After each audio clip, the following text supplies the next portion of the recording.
салом тамошобинони азиз, таваҷҷӯҳ намоед ба як хабари фаврӣ. имрӯз 23 январ тибқи як тағйироти кадрӣ чанде аз роҳбарони сохторҳои муҳими давлатӣ дар Тоҷикистон иваз шуданд. Дар ин бора хадамоти матбуоти президенти кишвар хабар дод. ҳамин тариқ тибқи фармони раҳбари давлат Бек Сабур аз вазифаи раиси хадамоти алоқа озод ва ба ҷои ӯ Исфандиёри Саъдулло раиси ин хадамот таъин шуд. Исфандиёри Саъдулло то ин дам танҳо дар мансаби муовини раиси ширкати Телерадиоком кор кардааст. Сабаби аз вазифа рафтани Бек Сабур ба нафақа баромадан гуфта мешавад. Бек Сабур ё Бек Зуҳуров аз соли 2011 раиси хадамоти алоқа буд ва баёнияҳои баҳсбарангезаш номи ӯро борҳо ба сархати расонаҳо баровардааст.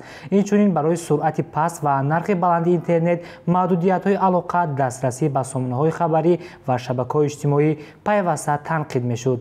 Бек Сабур дар баробари кори давлат ба тиҷорат низ машғул буд. Шералӣ Мирзо аз вазифаи вазири мудофиаи озод ва ба ҷои ӯ Эмомалӣ Собирзода вазири нави мудофиаи Тоҷикистон таъин шуда барои тасдиқ ба Маҷлиси олӣ фиристода шудааст. Собирзода то ин дам муовини якуми вазири мудофиаи кишвар буд. Президенти кишвар Шералӣ Мирзоро сардори саридораи ҳифзи сирри давлатӣ таъин кардааст. Шералӣ Мирзо аз соли 2013 инҷониб 12 сол дар курсии мансаби вазири мудофиаи Тоҷикистон нишаст.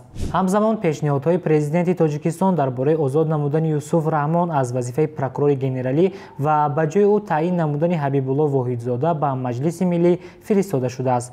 Дар пешниҳод сабаби озод намудани Юсуф Раҳмон гузаштан ба кори дигар гуфта мешавад, аммо маълум нест ки ӯ чӣ вазифа мегирад. Юсуф Раҳмон аз соли 2015 ду навбат давоми 10 сол дар курсии прокурори генералии Тоҷикистон нишаст. ҳамчунин дар давоми тағйироти кадри роҳбарони якчанд сохторҳои дигар низ иваз шуданд.